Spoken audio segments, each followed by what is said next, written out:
여러분 요즘에 말씀 묵상을 하고 계신가요? 제가 알기로는 말씀 묵상을 하고 있는 지체들이 그래도 생각보다 굉장히 많습니다. 제가 기대하고 생각했던 것보다 많아서 감사하게 생각하고 있어요. 그래서 말씀 묵상하면서 유익을 누리고 함께 나누고 있는데요. 바쁘고 힘든 일상 가운데서 여러분 한 번씩 계속해서 멈추는 시간들을 가질 수 있으면 좋겠습니다. 이제 세 번째 시간인데 사실 다음 주까지 해야 될지 아니면 여기서 마무리하고 다음 시리즈로 넘어가야 할지 이제 기도하고 고민하는 중에 있는데요. 다음 주 보면 알겠죠? 말씀 묵상과 관련된 이야기를 2주 연속으로 계속했습니다. 그리고 그렇게 나누면서 말씀의 능력에 대해서 이야기했고, 말씀이 우리 삶에 점해야 되는 위치에 대해서 이야기했습니다. 말씀이 내가 말씀을 취사 선택하는 것이 아니라 말씀이 내 삶을 인도해야 된다는 이야기를 지난주에 했죠. 그런데요, 오늘은 우리 삶의 과업과 말씀의 관계에 대해서 생각해 보려고 합니다. 요즘 첫째 아이가 구구단을 외우고 있습니다. 이른이. 그래서 이제 한 3단, 4단까지 외웠나요? 5단까지 외웠습니다. 네, 5단까지 외웠고요. 이제 6단 넘어가야 되는데 힘들어하는 것 같습니다. 그리고 영어 학원을 다니기 시작했습니다. 그리고 갑자기 요즘에 나 영어 잘해 막 이래요. 2번 갔거든요. 영어 너무 잘합니다. 그래서 세상에서 영어를 제일 잘하는 사람인 것 같은 애티튜드를 가지고 ABCD를 하고 있습니다. 여러분 ABCD 하는 거 어렵지 않잖아요. 우리가 보기엔 쉽습니다. 구구단 여기 못 외우는 분들이 없죠. 네, 없을 것 같습니다. 여러분 너무 어렵나요? 구구단? 안 어렵죠. 하지만 여러분 지금은 너무 쉽잖아요, 우리한테. 근데 여러분 이거를 외우는 아이는 지구에서 가장 어려운 일을 하듯이 합니다. 너무 힘들어요. 막 외우려고 하면 막 귀찮고 힘들고 몸을 비비고 막 피곤하고, 아까까지는 멀쩡히 장난감 갖고 놀고 있었는데 구구단 외우라고 하면 아빠 피곤해 막 이래요. 너무 힘들어요. 그죠? 여러분 지금 보면은 별것 아닌 일인데 그 사람에게 닥친 그 일은요 너무나 어렵고 힘듭니다. 지구를 들어 올릴 힘을 내야지 이제 간신히 구구단을 외울 수 있는 거죠. 그 모습을 보면서 제가 하게 되는 생각이 있습니다. 우리들의 삶에 마주하게 되는, 맞닥뜨리게 되는 과업을 우리는 어떻게 보고 있는가라는 질문이었습니다. 여러분 지금 우리의 시기에 우리 앞에 놓인 과업들은 무엇으로 정리할 수 있을까요? 아마 여기 있는 사람들의 각자의 과업은 다 다를 겁니다. 저의 요즘 제일 중요한 기도 제목은 두 가지인데 부흥과 순수한 일입니다.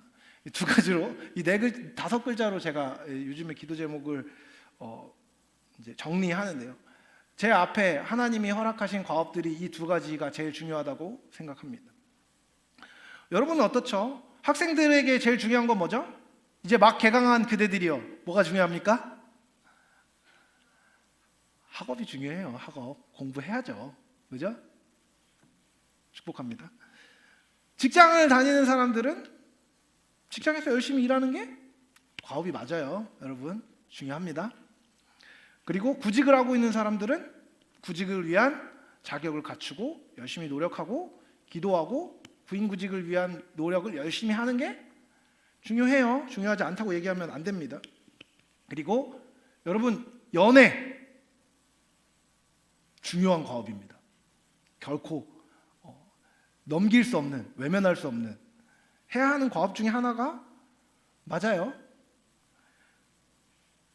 분위기 왜 이러죠? 맞아요. 여러분 연애도 하고 배우자도 찾고 사람을 만나고 해야죠. 여러분 사람들하고 관계 맺는 거 중요해요? 안 중요해요? 중요합니다. 친구들이랑 만나서 얘기하는 거 중요하고, 여러분 우정을 쌓고 관계하면서 어깨와 어깨를 잇대고 같이 사랑하는 거 여러분 중요해요. 혼자 독고다이로 살지 마십시오. 히키코모리가 그렇게 큰 자랑은 아닙니다. 관계를 맺고 사람들하고 함께 더불어 살아가는 방법을 배우는 것은 외향적인 사람이든 내향적인 사람이든 중요한 일이 맞아요. 그렇죠? 이렇듯 다양한 삶의 과업이 우리 앞에 진짜로 놓여 있는 것입니다. 그리고 이것은요 피부에 와닿는 지금 당장 해야 하는 일들이죠. 영어 점수 내야 되고 영어 시험 봐야 되고 자격증 시험도 봐야 되고 너무나 많은 눈앞에 보이는 일들이 있습니다. 인도하심을 기다려야 하는 일도 있고 당장 가서 부딪히면서 일단 일해봐야 되는 일도 너무나 많지요. 여러분, 그 아득해 보이는 과업들을 다 해나가려면 어떻게 해야 될까요? 그리스도인이 말입니다. 일반적인 원칙을 넘어서는 그리스도인이 가져야 하는 특별한 원칙이 있을까요? 말씀이 우리 삶을 인도해야 한다고 이야기합니다. 그렇다면 인도하는 그 말씀이 어떻게 우리 삶에 작용하는지에 대해서 우리가 어떻게 기대해야 할까요? 오늘 본문 말씀을 통해서 함께 상고해 보려고 합니다. 오늘 함께 읽은 본문 말씀은 너무너무나 유명한 본문입니다. 여호수아서 말씀이죠. 여호수아서는 이스라엘 백성이 광야 생활을 지나서 이제 약속의 땅에 정착해서 하나님의 법을 따라 살아가야 하는 상황에 있는 겁니다. 그리고 그런 이스라엘 백성의 모습을 그립니다. 여러분, 굉장히 구체적인 삶의 현장이라는 것을 우리는 기억해야 합니다. 약속의 땅인 가나안에 들어가서 땅을 정복하고 분배해야 했습니다. 그리고 이때 하나님의 손에 쓰임을 받은 종이 바로 우리가 잘 알고 있는 여호수아였죠. 여호수아가 이 맞닥뜨린 상황은 어떤 상황이었죠? 1장 1절에 확실하게 얘기해 줍니다. 여호와의 종 모세가 죽은 후에 모세가 죽었습니다. 하지만 이스라엘 백성들은 남아 있었고 그 이스라엘 백성들이 해야 하는 일들도 남아 있었습니다. 여호수아는 이전에 군대 장군으로 이스라엘과 함께 있었습니다. 하지만 정치적인 모든 책임, 문화적인 모든 책임, 종교적인 모든 책임, 군사적인 모든 책임을 맡고 사람을 인도하는 일은 처음 맡는 일이었습니다.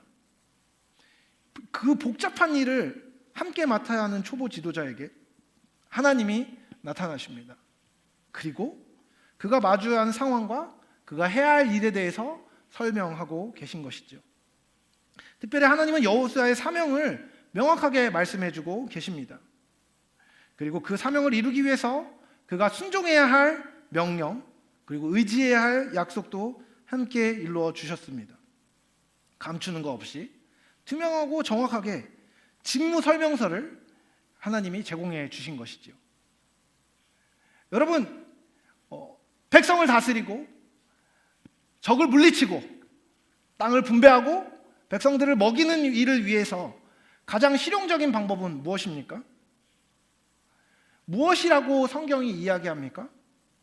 흥미롭게도 오늘 본문을 보면요, 결국 여호수아에게 하나님이 명령하신 것은 하나님을 신뢰하라는 것이었습니다. 그분의 함께하심과 능력을 기억하라는 것이었습니다. 그리고 말씀을 묵상하라는 내용입니다. 여러분, 손에 잡히십니까? 이게 정말 실용적이고 실질적인 업무 계획서라고, 업무 명령서라고, 업무 지시서라고 이야기할 수 있을까요? 여러분, 이 직무설명서를 손에 받아든 여호수아의 상황을 한번 생각해 보십시다. 모세가 죽었습니다.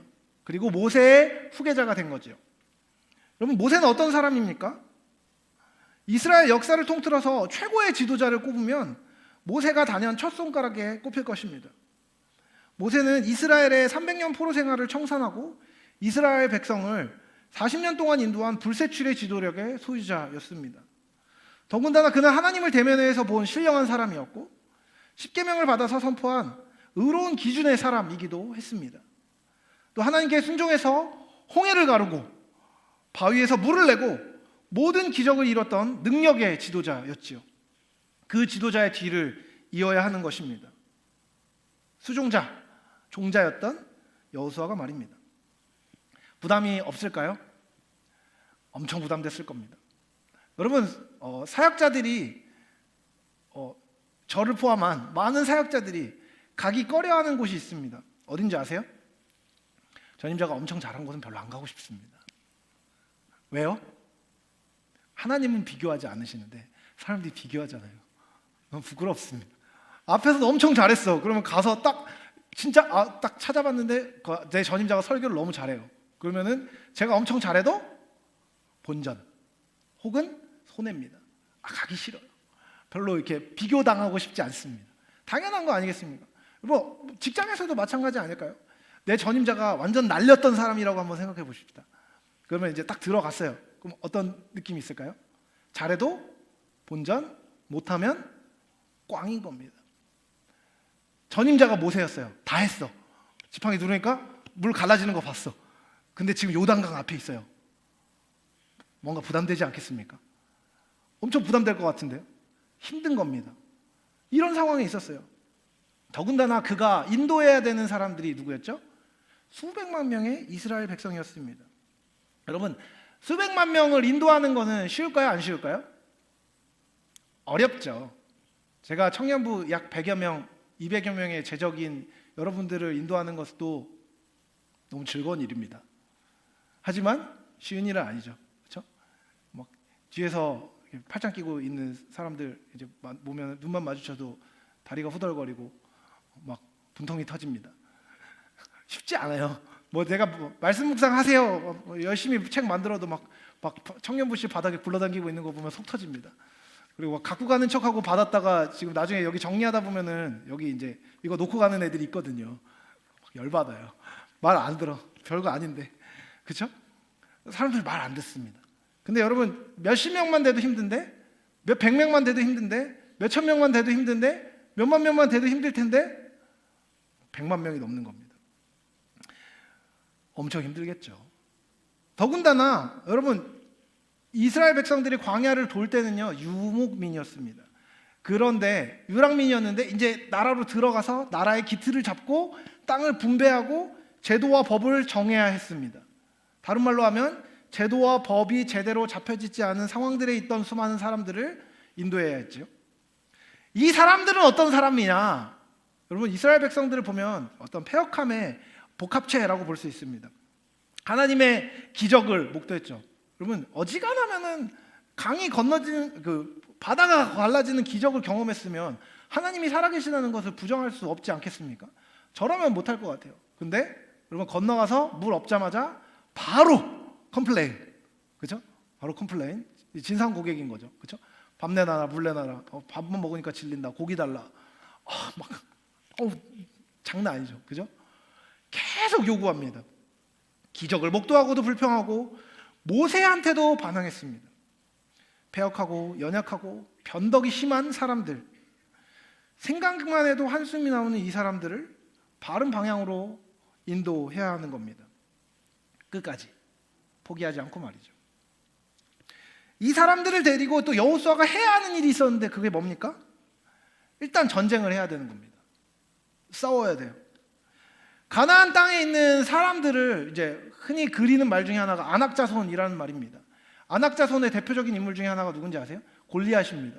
그러니까 체격이 좋고 힘도 세고 강하고, 그리고 그 당시로 따질 때 이 사람들이 갖고 있었던 그 문명이 이스라엘 백성들이 갖고 있었던 문명보다 더 발달된 문명이었습니다. 그들의 무기가 더 좋은 무기였던 것이죠. 그 사람들을 향해서 전쟁을 치러야 했습니다. 근데 여러분 그 전쟁은 유리한 전쟁이었을까요? 아닙니다. 왜냐면요 여러분 공격하는 쪽이 수비하는 쪽보다 어려운 일이기 때문입니다. 성을 갖춰두고 그 성에서 숨어서 이제 방어할 모든 만반의 준비를 갖춘 더 군사력이 강한 사람들과 싸워야 하는 상황이었던 것이죠. 그 사람을 이겨야 됐습니다.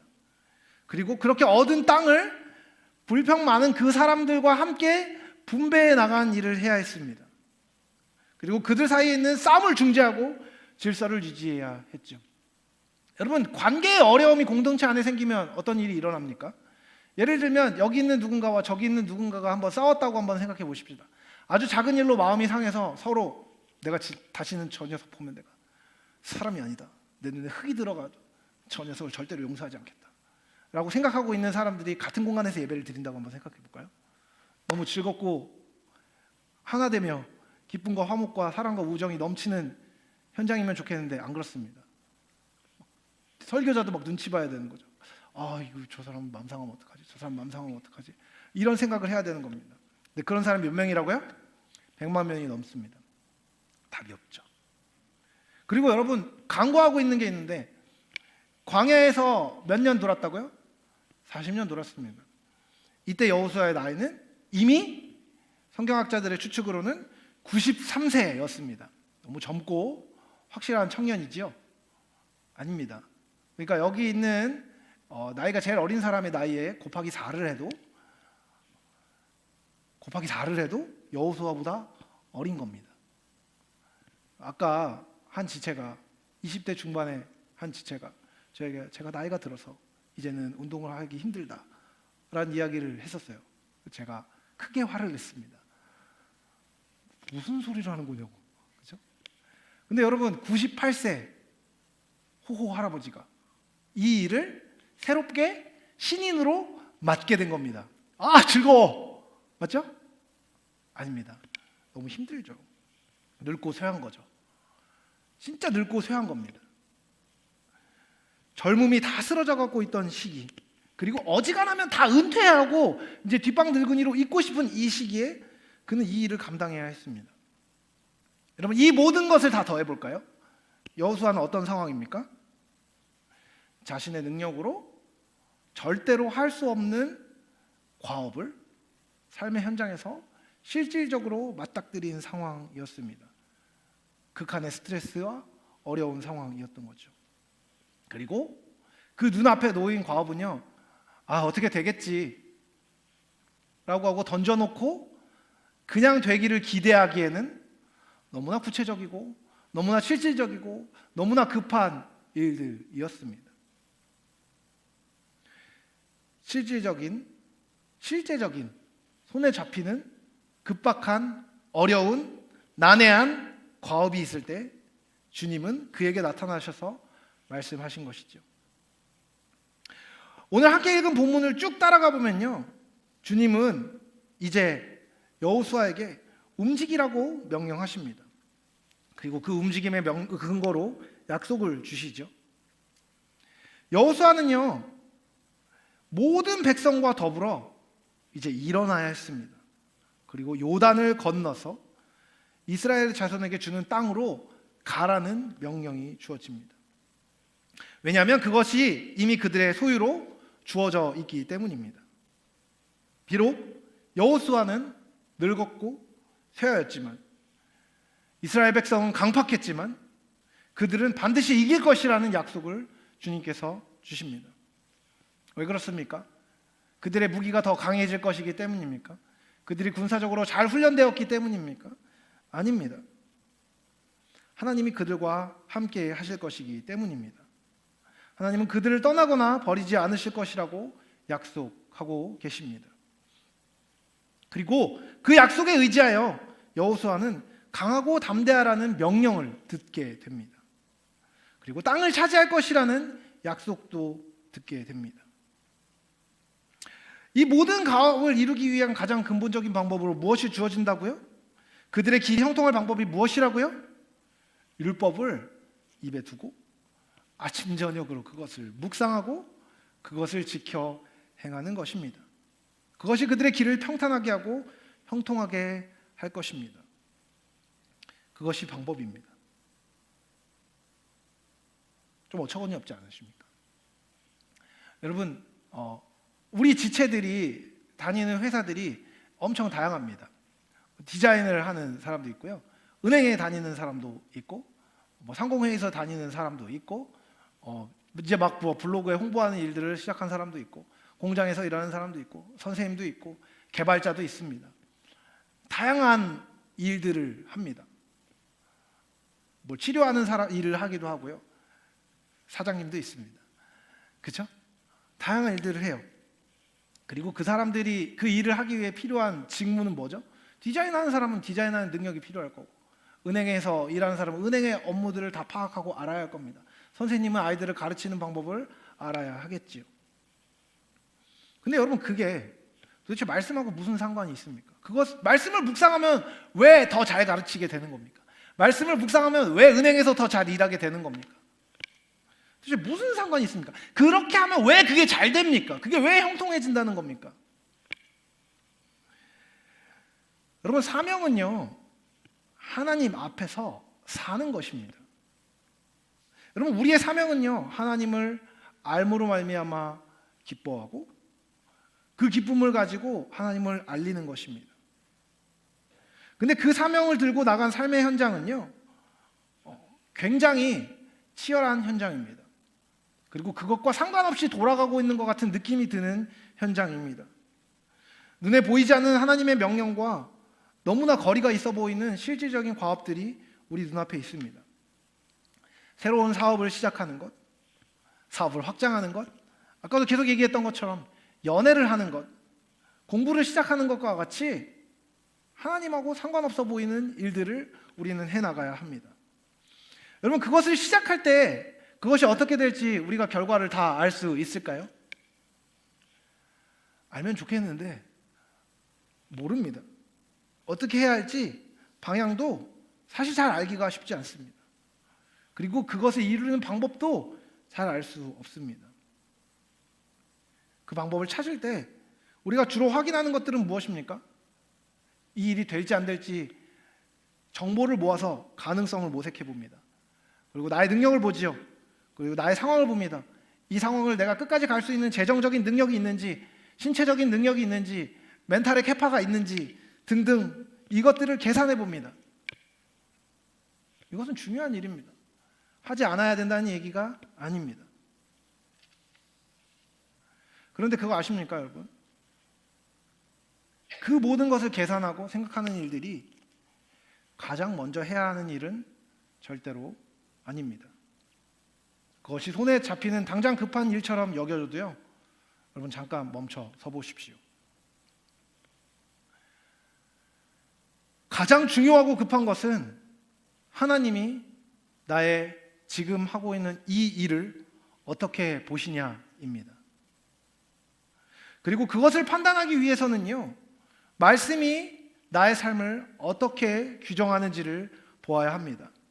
다르게 이야기하면 성경이 말하는 것을 듣고 나의 삶의 모양을 보고 판단할 수 있어야 한다는 것입니다.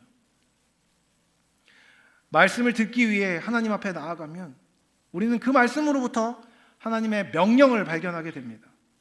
그리고 더불어 그 명령에 순종하기 위한 다양한 원칙과 전제들을 우리에게 제공해 주십니다. 그럼 성경의 일반적인 원칙은 무엇입니까? 상황과 환경과 상관없이 정직하고 거룩하게 살라는 것입니다. 진실하게 행하라는 것입니다. 사랑으로 행하라는 것입니다. 하나님 앞에서 그분의 창조주 되심과 그분의 다스림을 기억하며 참됨과 바름을 계속해서 선택하라는 일반적인 원칙이 주어집니다. 이런 다양한 원칙을 우리의 상황을 들고 말씀 앞에 서서 들을 때 그것이 일반적인 원칙이 아니라 우리에게 명령하시는 하나님의 명령으로 주어집니다. 그러니까 이런 거죠. 사업을 행할 때, 사업을 시작할 때 어떤 식으로 해야 됩니까? 사람들은 최대한 자기의 이익을 높이는 방향으로 사업을 설정할 겁니다. 예, 맞습니다. 그것은 잘못된 일이 아닙니다. 그런데요, 하나님께서 그 사업을 시작하려는 상황을 앞에 두고 하나님 앞에 말씀을 가지고 나아가서 주께 묻기 시작할 때 주님은 여러분에게 말씀을 통하여서 그 일을 여러분이 어떻게 해야 되는지에 대해서 알려주실 것입니다.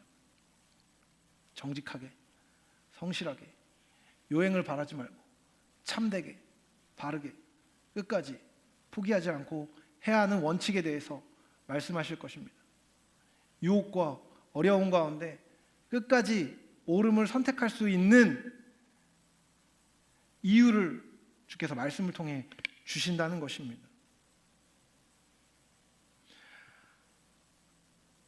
여러분, 다양한 원칙이 우리의 상황을 들고 말씀 앞에 서서 들을 때 명령으로 주어집니다. 그 명령을 신뢰할 근거가 무엇입니까? 성경이 우리에게 기억하게 해주는 하나님의 살아계심입니다. 하나님의 선하심입니다. 그리고 하나님께 순종할 때 우리를 형통하게 하실 것을 약속하신 내용을 우리가 볼 때마다 다시 한번 방향을 잡을 수 있게 되는 것입니다. 하나님이 살아계심을 기억하고 그분을 우선순위에 두고 그분의 말씀을 기억하고 그 말씀에 순종하며 행하면 여러분, 우리의 삶은 반드시 바르게 될 것입니다. 반드시 아름답게 될 것입니다. 지금 당장 어려워 보이고 순종할 때 감수해야 되는 손해가 있어도 하나님을 신뢰함으로 끝까지 말씀을 붙잡고 행하고자 하는 자와 함께 하시고 그 일을 감당하게 하실 것입니다. 그렇게 우리는 그 약속을 기억하고 순종해야 합니다. 그것을 가능하게 하는 것이 하나님의 말씀인 것이죠. 여호수아에게 주어진 약속은 지금 우리에게도 유효합니다. 이 율법책을 우리는 입에서 떠나지 말게 해야 하고 묵상하고 그것을 계속해서 지켜 행해야 합니다. 언제 그렇습니까? 바로 지금입니다. 바로 여기서입니다. 여러분의 바쁘고 힘들고 어려운 삶의 자리, 그 자리가 여러분이 말씀을 계속해서 묵상하고 말씀의 원칙을 들고 하나님 앞에서 행해야 하는 자리인 것입니다. 새 학기가 시작되어서 너무나 바쁘고 힘들면 말씀을 놓아도 되는 것입니까? 아닙니다. 그 시작한 학기이기 때문에 말씀을 향해 나아가야 되는 겁니다. 야근 때문에 말씀을 붙들 시간이 없을 때 여러분 어떻게 해야 합니까? 그 힘든 것을 이기게 하시는 하나님의 은혜에 위탁하기 위하여서 말씀으로 나아가는 겁니다. 여러분은 그렇게 할 수 있습니다. 무엇에 근거하여 제가 이렇게 얘기할 수 있는지 아십니까? 여러분이 보는 웹툰과 여러분이 보는 유튜브와 여러분이 챙겨보는 쇼츠들을 여러분 챙겨봅니다. 바쁘고 힘들고 어렵다고 해서 그것을 안 보지 않습니다. 여러분 왜 그것들을 여러분 봅니까? 그것을 통해 위안을 얻기 때문입니다. 그것이 여러분에게 쉼을 준다고 여러분 여기고 있기 때문입니다. 근데 그거 아십니까? 하나님의 말씀 앞에 여러분이 거하면서 그 말씀의 기쁨을 맛보기 시작할 때는요, 여러분이 그것에 그 말씀을 향해 삶을 드리는 것에 여러분이 시간을 쓰지 않을 수 없게 되는 것입니다.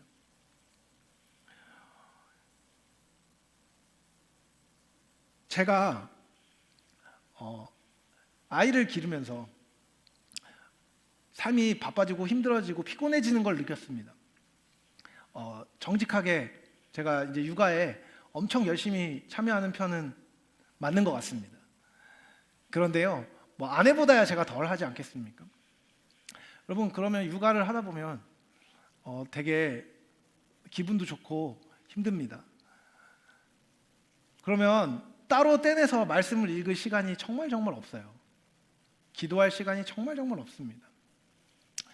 아이를 재워놓고 나오면 이미 너무 힘들어서 말씀 안 읽고 싶고 말씀을 읽을 힘도 없고 에너지도 없고 체력도 없어서 그냥 축 처져서 누워있고 싶고 아무것도 안 하고 싶을 때가 정직하게 되게 많았습니다. 근데 그 시간을 계속해서 보내다 보니까요, 영혼도 피폐해, 육체도 피폐해, 아무 일도 할 수 없게 되더라고요. 그래서 어느 순간부터 제가 마음의 결심을 하고 어떻게 하면 이 상황을 타개할 수 있을까를 고민하기 시작했습니다. 근데 다행히 제가 목사였습니다. 그래서 결론을 어떻게 내렸냐면 말씀을 좀 읽어야겠다. 시간을 내서 읽어야겠다 생각했습니다. 그래서 시간을 내기로 결심했죠. 근데 시간이 안 났습니다.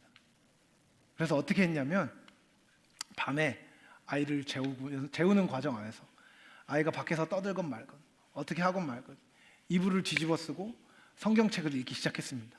뭘로요? 핸드폰으로. 막 계속 보는 거예요. 이불을 이렇게 덮어쓰고.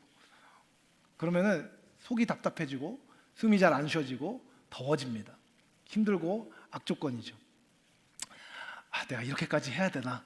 라는 생각을 하면서 계속 말씀을 읽기 시작했습니다. 그리고 기도하기 시작했죠. 하루가 지났습니다. 모든 것이 바뀌었을까요? 아니요. 그냥 힘들었습니다. 근데요, 하루, 이틀, 사흘, 나흘 말씀을 읽고 기도하고 은혜를 구하는 과정이 계속될 때 하나님께서 저를 격려하시고 은혜를 주시고 힘을 주시고 그 기간을 넘어가게 하실 것에 대한 소망을 주셨습니다.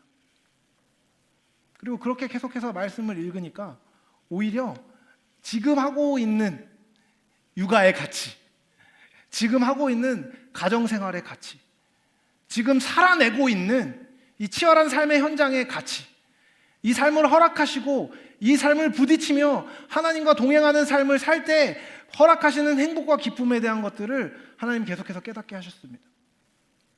그리고 오히려 그것이 힘이 되어서 이 일을 잘 감당하기 위한 나의 우선순위가 무엇인지를 하나님이 깨닫게 하시고 그 말씀이 저를 움직여가기 시작했습니다.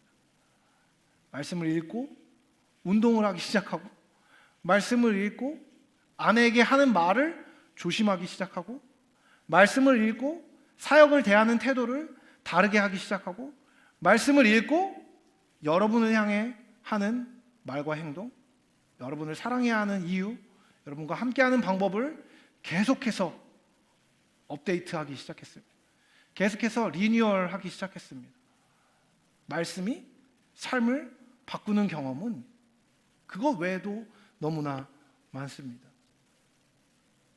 여러분, 하나님의 말씀은요, 우리에게 주어진 하나님의 진리의 법입니다. 하나님이 어떤 분이신지, 하나님의 속성은 어떤 것인지, 그분은 우리에게 어떻게 일하시는지, 우리를 향해 하신 선한 일을 성경에 기록하고 있습니다. 그리고 여러분이 계속해서 선을 행하고 앞으로 살아갈 것에 대한 보장이 성경에 기록되어 있습니다. 그리고 우리를 향한 하나님의 마음이 알려져 있습니다. 그리고 권면을, 지혜를 계속해서 우리에게 알려줍니다. 그렇게 우리는 이것을 묵상해야 합니다. 묵상하다라는 말은요, 원어의 의미를 살펴보면 계속해서 곱씹어보고 의미를 되새기는 것을 의미합니다. 소가 여물을 되새김질하듯 맛을 보고 계속해서 확인하는 것이죠.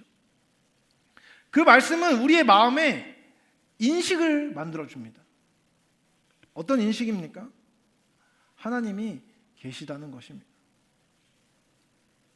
우리에게 주어진 삶의 방식이 있다는 것입니다. 그리고 그 방식을 지키고 순종할 때 주어지는 영원한 상급과 기쁨이 있다는 것을 우리에게 기억하게 해줍니다. 그리고 그 기억을 넘어서 우리로 하여금 기쁘게 해주는 것이 말씀의 능력인 것이죠. 그 순종을 하려고 하면 내 안에 너무 연약하여서 힘들어서 잘 되지 않는 것을 맞닥뜨리게 되는데, 말씀을 읽을 때 그 순종을 가능하게 할 수 있는 하나님이 우리와 함께 하심을 계속해서 기억하게 해줍니다. 말씀을 읽으면요, 그분의 사랑을 알게 됩니다. 그분의 선함을 알게 됩니다. 그분의 능력을 알게 됩니다. 그분의 자비를 알게 됩니다. 그리고 그것을 알면 그것을 구하게 됩니다. 그리고 그것을 구하면 놀랍게도 우리 삶 가운데 역사가 일어나는 것입니다. 기억함이 우리의 삶을 참됨으로 잇대게 해줍니다. 우리에게 명하신 분이 행하신 일을 기억할 때 하나님께서 우리에게 하실 일에 대한 확실한 보증을 알게 되고, 그 보증이 우리를 그에 합당한 참된 감정으로 인도해 주는 것입니다. 여러분, 혹시 여러분 어떤 길 위에 있으십니까? 감사하게도 은혜 안에서 올바르고 아름다운 길 위에 있으십니까? 여러분, 말씀을 읽으면요, 말씀을 여러분 마음 가운데 새기면요, 하나님께서 그 길이 옳다고 말씀하시고 계속해서 유지할 수 있도록 격려하시며 은혜를 베풀어 주실 것입니다. 여러분, 혹시 조금 어긋난 길 위에 서 계십니까? 하나님께서 말씀을 통해 여러분에게 깨닫게 하실 것입니다. 그 길을 버리고 바름으로 복귀할 확실한 이유를 말씀을 통해 제공해 주실 것입니다. 슬픔 가운데 있으십니까?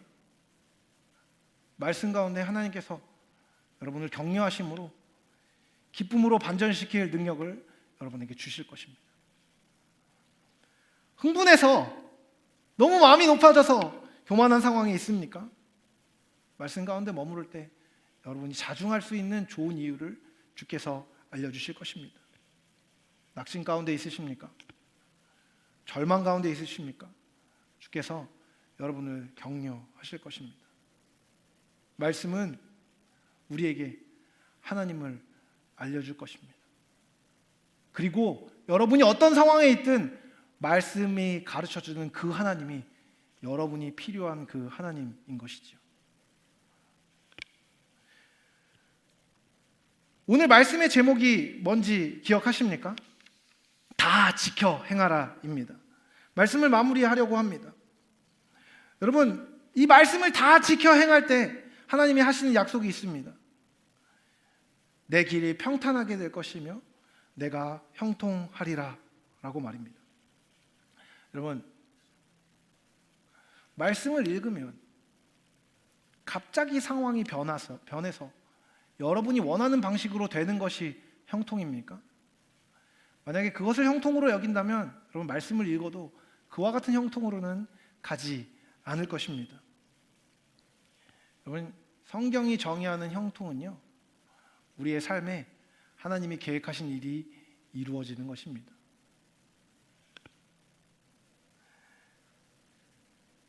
하나님께서 우리에게 계속해서 말씀을 통해서 인도하기 원하시는 이유가 뭔지 아십니까? 이미 모든 원칙을 우리에게 주셨기 때문입니다. 이미 주신 그것을 여러분이 누리기 원하기 때문입니다. 제가 가끔 성경 공부를 하면요, 성경 공부할 수 있는 교환을 만들어주는 경우가 많이 있습니다. 그리고 그 교환을 만들어주고 이제 괄호를 이제 잘 뚫어 놓습니다.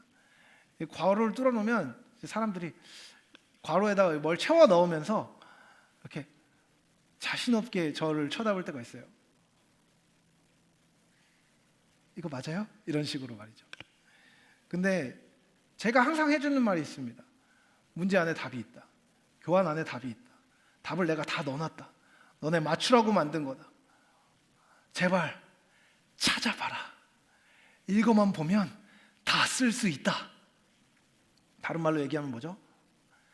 안 쓰고 있는 이유는 안 읽기 때문이다 라는 이야기입니다. 하나님께서 여러분의 삶의 모든 환경과 상황을 다 알고 계시고 그것을 위한 말씀을 우리에게 허락하셨습니다. 말씀 가운데로 나아가십시오. 여러분, 말씀을 선택해서 읽으려고 하지 말고 주님이 명령하시는 것을 다 지켜 행하도록 여러분 순종의 길을 결정해 보십시오. 억지로 하지 마십시오. 거기에 있다는 것을 기억하십시오.